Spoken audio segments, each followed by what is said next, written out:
nous, on a reçu ce qu'on appelle la grâce. C'est ça qu'on dit la grâce. C'est-à-dire qu'on n'était pas qualifié pour recevoir ce qu'on a reçu. Mais à cause de la mort et de la résurrection de Jésus, Jésus a fait que le Saint-Esprit soit dispatché dans toute personne qui va le recevoir comme Seigneur et Sauveur. Il n'a pas besoin que tu sois un prophète, un roi ou un prêtre. Il veut seulement que tu sois son fils ou sa fille. C'est alors le Saint-Esprit habitera en toi. Si nous regardons l'avantage d'avoir le Saint-Esprit, simplement regardons la vie de Jésus-Christ. Jésus a vécu une vie extraordinaire. Il n'a jamais échoué dans tout ce qu'il a fait. Pourquoi? Parce qu'il coopérait avec le Saint-Esprit. C'est pourquoi il a dit à ses disciples, il est avantageux pour vous que je m'en aille. Parce que si je ne m'en vais pas, vous n'aurez pas la capacité de faire les choses que je suis en train de faire. Bien-aimé, tu peux avoir des millions. Tu peux être billionnaire. Tu peux être famous. Connu dans le monde entier, adoré, glorifié. On peut faire des photos, porter ton visage dans les pornos.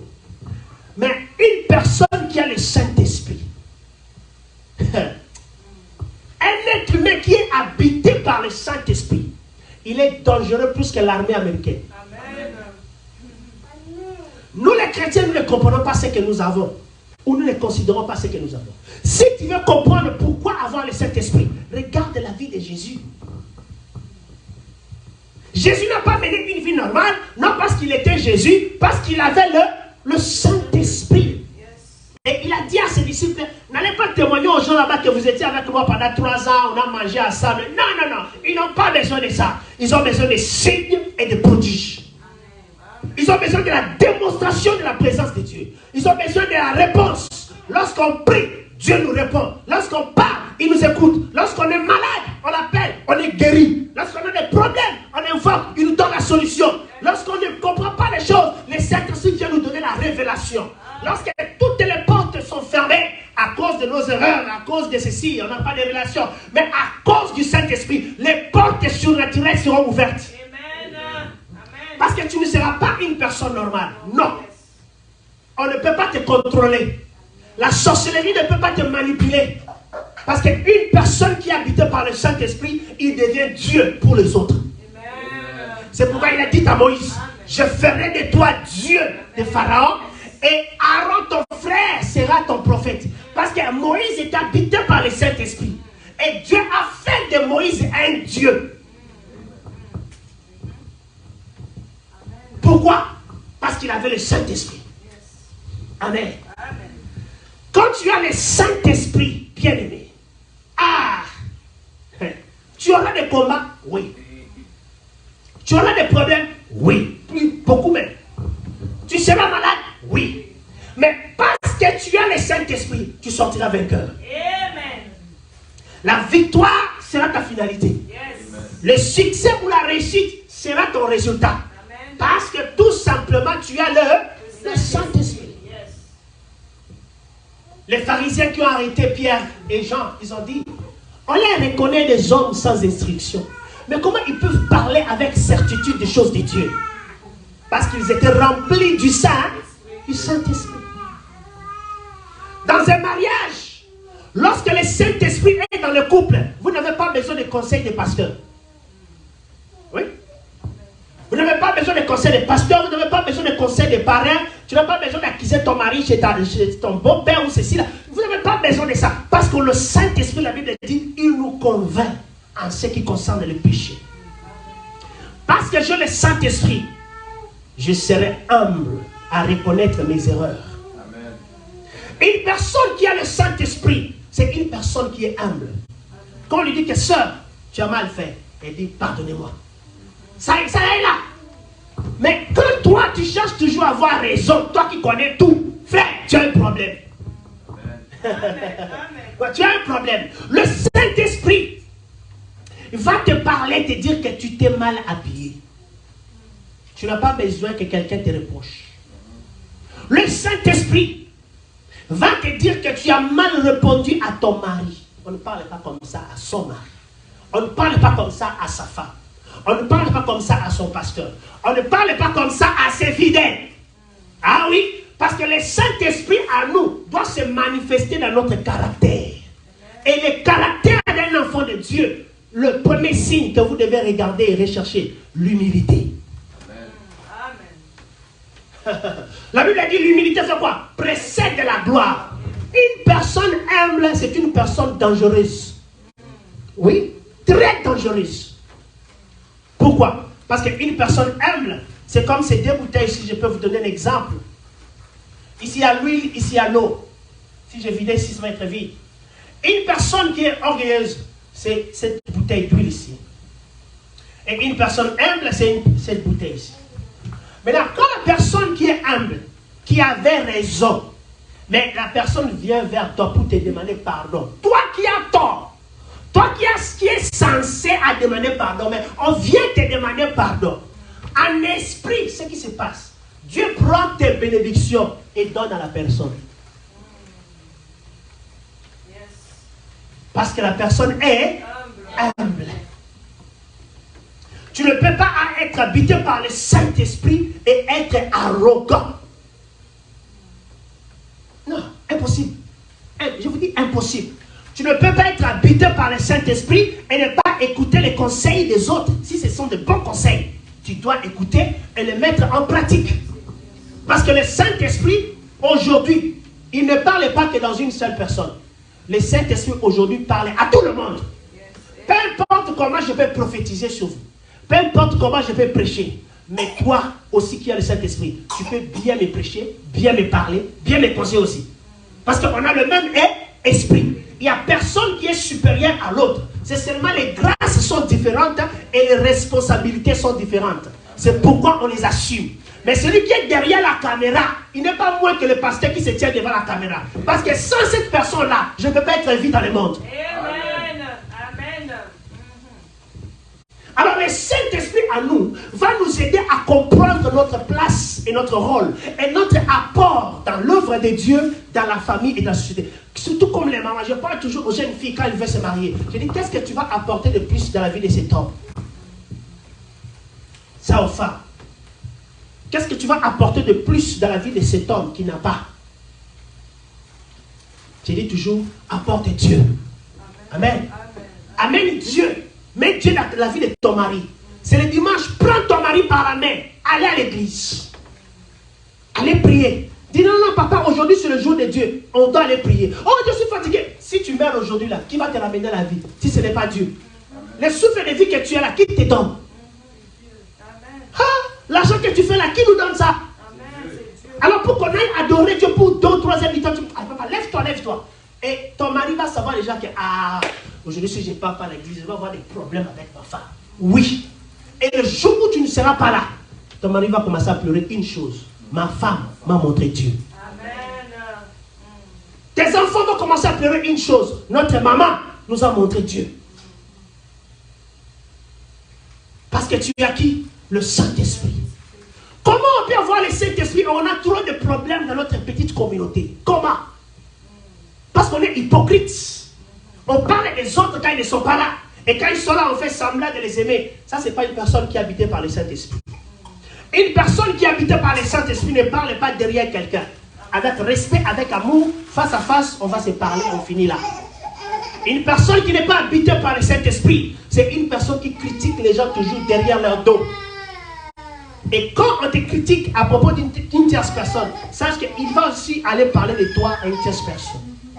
Alors quand nous sommes habités par le Saint-Esprit, nous aurons les résultats que les apôtres ont eu. Jésus a dit, à mon nom, vous imposerez les mains aux malades et les malades seront guéris. À mon nom, vous allez voir des choses mortelles et cela ne va vous faire aucun mal. À mon nom, vous guérirez des malades. À mon nom, vous allez ressusciter les morts. Vous allez ressusciter les morts. Je me rappelle, j'étais au Congo, à l'Équateur, dans une ville de notre feu maréchal Mobutu, une petite ville de Mobaï, comme on l'appelle.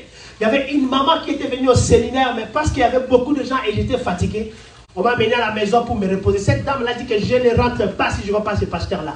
Parce que j'ai vu les abbés, j'ai vu tous les hommes de Dieu, j'ai semé, j'ai fait ceci, tout ce qu'on m'a dit. Mais mon enfant est en train de mourir. L'enfant avait des gales partout et l'enfant maigrissait de jour au jour. Ils ont fait tous les examens, il n'y avait rien. C'était juste un mauvais sort jeté par la sorcellerie. Et quand on m'a dit que parce qu'il y a une maman qui plaît dehors, elle va te voir, j'étais fatigué. J'ai dit, bon, ok, faites-la entrer. Lorsqu'elle est venue, elle a commencé à expliquer. Je ne sais pas si j'ai dormi, mais je l'écoutais même. Dieu m'a dit, prends le bébé et bénis le bébé et remets le bébé chez l'enfant. J'ai pris le bébé et j'ai dit, in Jesus' name, au nom de Jésus, sois béni. Amen. J'ai remis le bébé à l'enfant. Bon, je vais parler à l'ingala et puis je vais interpréter en français. La maman m'a dit ceci. Oh, pasteur, nous sommes vraiment poussés bon. Donc elle m'a dit, oh pasteur, une courte prière comme ça. J'ai dit, oui maman. Elle n'était pas contente. Elle voulait, Dieu, guéris, je cache, je coupe. Mais comme cela ne s'était pas fait, elle n'était pas contente. Bon, elle a pris son bébé, elle est sortie. Et les gens lui demandaient, maman, pasteur, priez pour toi. Elle dit, ah, votre pasteur, il a fait une courte prière pour moi. Moi, j'ai amené l'enfant. Je pensais que le pasteur va prier, il va prier comme il a fait là-bas. Mais il a fait une courte prière. Ok, comme il a prié, il a dit, si Dieu bénit l'enfant, je crois que tu vas bénir l'enfant. L'enfant ne buvait plus le lait, ne mangeait plus. À 3 heures du matin, l'enfant s'est réveillé. A dit, maman, donne-moi à manger. La maman, au lieu de donner à manger, commence à chercher le téléphone pour appeler. Comme le téléphone ne passait pas, à 6 heures, la maman a pris le bébé, l'enfant, pour venir. J'avais déjà pris la moto, j'étais parti. Les gars ont cessé. L'enfant est guéri, restauré. L'abbé qui faisait le haut béni sur l'enfant a demandé à la maman qui a prié pour l'enfant. La dernière pasteur qui était venu, elle dit c'est qui? Quand je suis venu au deuil au village, on m'a amené encore. Tous les gens de l'église catholique qui connaissaient la maman, tous sont venus là pour me saluer, me voir, y compris l'abbé. Il dit, oh, pasteur, que Dieu te bénisse. On a vu le bébé. Oh, moi je ne comprenais pas. J'ai vu le bébé. Et après que le pasteur est venu, oh, le bébé que tu avais dit que Dieu le bénisse là. Quand j'ai vu l'enfant, je n'ai plus reconnu l'enfant. Bien aimé, quand tu as le Saint-Esprit, ça va se manifester. Amen. Tu n'as pas besoin à t'expliquer. Yes. Dieu va commencer à agir, même si tu ne fais pas des choses pour impressionner les gens. Yes. Parce que la plupart d'entre nous, nous impressionnons. Mais on n'a pas ce qu'on dit qu'on a. L'impression c'est quoi? Je parle beaucoup en langue, patati patata, on fait de bruit, j'écris, moi. Mais quand tu viens à côté de moi là, tu ne vois pas aussi le moi là.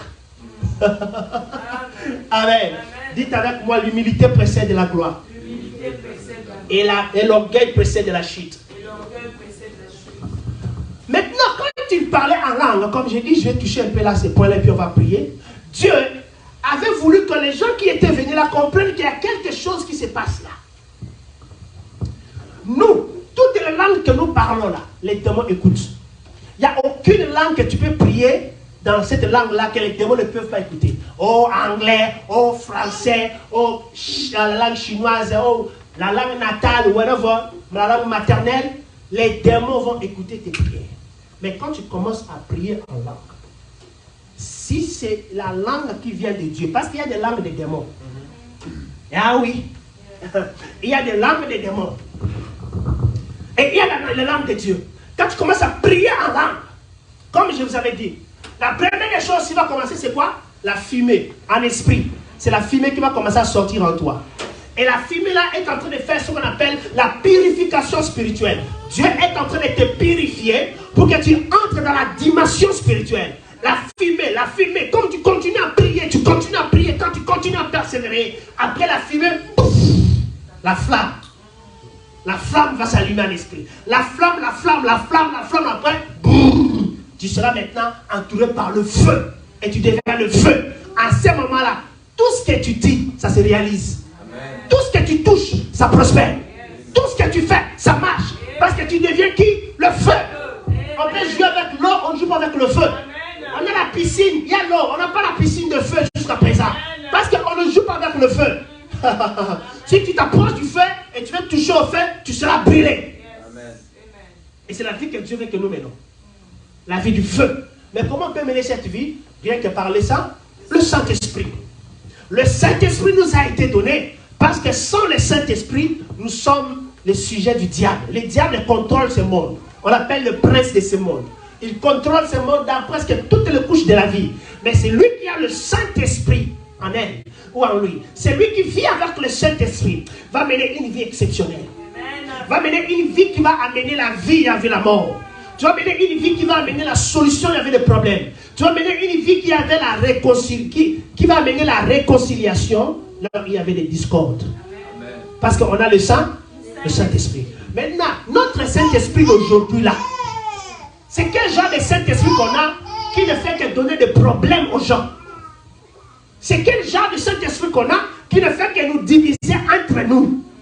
C'est quel genre de Saint-Esprit qu'on a qu'on fait que critiquer les autres? C'est quel genre de Saint-Esprit qu'on a qu'on discute tout le monde dans la maison? On discute tout le temps à la maison plutôt. Amen. Alors Jésus a dit à ses disciples, il est avantageux pour vous que je m'en aille. Alors ce jour-là de Pentecôte, les disciples ont compris qu'ils avaient reçu quelque chose. Et la Bible dit, Pierre s'éleva. Bien aimé, si je vous pose une question, que faites-vous avec votre Saint-Esprit?